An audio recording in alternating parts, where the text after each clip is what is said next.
मित्रों, जैसा कि हम सभी जानते हैं कि अभी कालखंड का चौथा युग यानी कलयुग चल रहा है, जिसे हिंदू शास्त्रों में सबसे श्रापित युग बताया गया है। ऐसा माना जाता है कि कलयुग जैसे जैसे अपने चरम पर पहुंचेगा, वैसे वैसे धरती से धर्म का नाश होने लगेगा और कलयुग के अंत में भगवान विष्णु कल की अवतार लेकर धरती लोक पर धर्म की स्थापना करेंगे। परंतु आज के इस वीडियो में हम आपको बताएंगे कि महाभारत काल अर्थात द्वापर युग में भगवान कृष्ण ने कलयुग के बारे में कौन सी कदरदावी सच्चाई बताई थी, जिसे अधिकतर जनमानस नहीं जानते। इसलिए आप हमारे साथ इस वीडियो के अंत तक बने रहें ताकि आप भी जान सकें। नमस्कार मित्रों, स्वागत है आपका आज के इस नए वीडियो पर। एक बार फिर श्री कृष्ण के अनुसार कलयुग कैसा होगा? दोस्तों, अगर देखा जाए तो महाभारत सिर्फ हिंदुओं का ही धर्म ग्रंथ नहीं, बल्कि इस ग्रंथ के अनुसरण से समस्त मानव जाति को जीवन का संपूर्ण ज्ञान मिल सकता है, क्योंकि महाभारत में मनुष्य के जीवन से जुड़ा कोई भी ऐसा विषय नहीं जिसका वर्णन इस धर्म ग्रंथ में न किया गया हो। उन्हीं में से एक प्रश्न का वर्णन आज के समय अर्थात कलयुग से जुड़ा हुआ है। महाभारत में वर्णित कथा के अनुसार यह कथा उस समय की है जब दुनिया में सब कुछ हारने के बाद पांचों पांडवों को वनवास जाना पड़ा था। जब पांचों पांडव वनवास जाने को हुए तो उन्होंने श्री कृष्ण से कहा, हे वासुदेव, अपना सब कुछ गंवाने के बाद हम पांचों भाई द्रौपदी सहित वन को जा रहे हैं, किंतु हम सभी के मन में एक प्रश्न उठ रहा है, क्या आप उसका समाधान कर सकते हैं? पांडवों की बातें सुनकर श्री कृष्ण बोले, यह तो इस बात पर निर्भर करता है कि तुम सभी मुझसे क्या जानना चाहते हो। तब युधिष्ठिर बोले, कृष्ण, जैसा कि आप जानते हैं कि द्वापर युग का अंत निकट आ चुका है, तो कृपा कर हमें बताइए कि इसके बाद आने वाला युग यानी कलयुग की चाल या गति क्या होगी, कैसी होगी और इस युग के मनुष्य कैसे होंगे? युधिष्ठिर के मुख से यह प्रश्न सुनकर श्री कृष्ण बोले, हे वत्स, मैं तुम्हें इसका सीधा सा उत्तर तो नहीं दे सकता, लेकिन हाँ, तुम पांचों भाई पहले वन में जाओ और वन में जो कुछ भी दिखे मुझे आकर बताओ, फिर मैं तुम सभी को तुम्हारे प्रश्नों का जवाब दे पाऊंगा। उसके बाद श्री कृष्ण के कहे अनुसार पांचों भाई वन की ओर प्रस्थान कर गए। फिर वन में पहुंचकर पांचों भाइयों ने जो देखा उसको देखकर वे आश्चर्यचकित रह गए और फिर शाम को आकर पांचों पांडवों ने एक एक कर श्री कृष्ण को बताया कि उन्होंने क्या देखा। शाम को जब पांचों पांडव श्री कृष्ण के पास वापस आए तो सबसे पहले युधिष्ठिर ने उन्हें बताया कि उन्होंने क्या देखा। युधिष्ठिर ने बताया कि जब हम सभी वन पहुंचे तो सभी अलग अलग दिशाओं में भ्रमण करने लगे। तब मैंने देखा कि एक हाथी के 2 सूंड हैं और यह देखकर मेरे आश्चर्य का ठिकाना न रहा। फिर अर्जुन ने बताया कि हे वासुदेव, मैंने एक पक्षी को देखा जिसके पंखों पर वेद की रचनाएं लिखी हुई थीं और वह मरे हुए जानवर का मांस खा रहा था। फिर अर्जुन के बाद भीम ने भी श्री कृष्ण को बताया, हे कृष्ण, मैंने देखा कि एक गाय ने बछड़े को जन्म दिया है और जन्म के बाद वह बछड़े को इतना छाट रही है कि बछड़ा लहूलुहान हो गया, जिसे देखकर मैं हैरान हो गया। भला कोई मादा अपने बच्चों के साथ ऐसा कैसे कर सकती है? उसके बाद श्री कृष्ण ने सहदेव से पूछा, सहदेव, तुम बताओ तुमने वन में क्या देखा?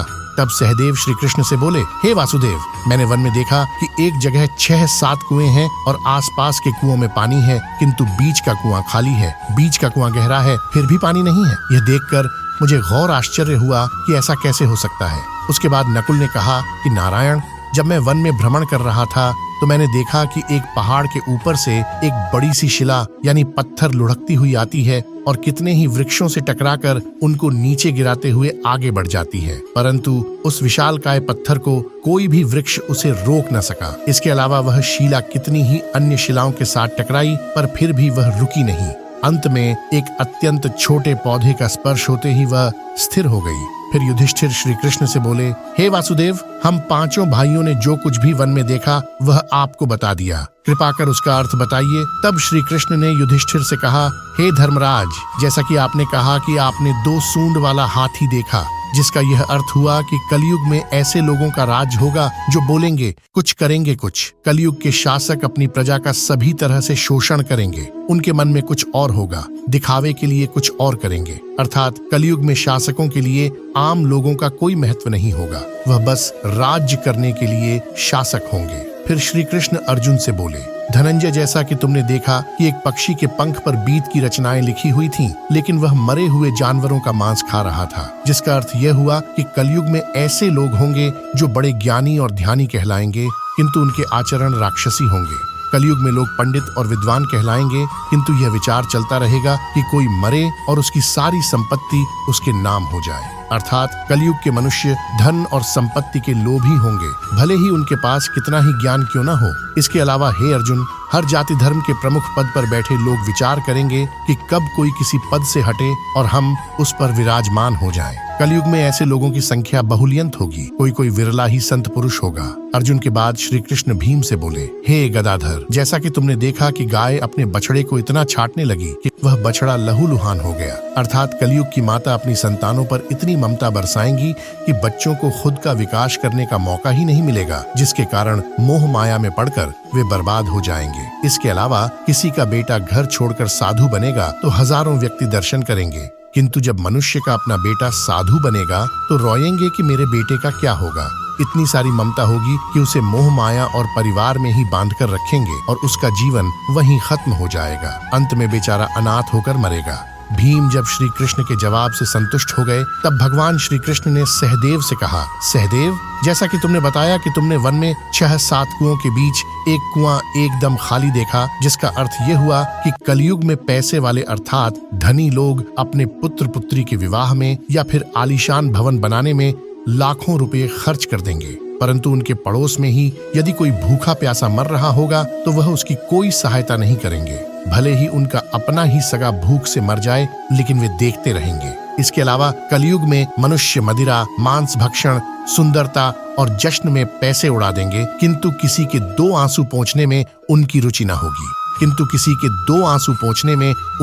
न होगी। सहदेव, मेरे कहने का तात्पर्य यह है कि कलयुग में अनेक के भंडार होंगे, लेकिन लोग भूख से मरेंगे। सामने महलों बंगलों में ऐशो आराम चल रहे होंगे, लेकिन बांस की झोपड़ी में आदमी भूख से मर जाएगा। एक ही जगह पर असमानता अपने चरम पर होगी। श्री कृष्ण की बातें सुनकर सहदेव को सारी बातें समझ में आ गई। तब श्री कृष्ण ने नकुल से कहा, नकुल, जैसा कि तुमने बताया कि वन में एक बड़ी सी चट्टान पहाड़ से लुढ़की, किंतु बड़े बड़े वृक्ष और उसके तने उस चट्टान को रोक न पाए, किंतु एक छोटे से पौधे से टकराते ही वह चट्टान रुक गई, जिसका अर्थ यह हुआ कि कलयुग में मनुष्य का मन नीचे जाएगा, यानी कलयुग के मनुष्यों का जीवन पतित हो जाएगा। और ऐसे में मनुष्यों का जीवन धन की शिलाओं से नहीं रुकेगा, न ही सत्ता के वृक्षों से रुकेगी, किंतु हरि नाम के एक छोटे से पौधे से, हरि कीर्तन के छोटे से पौधे से मनुष्य जीवन का पतन होना रुक जाएगा।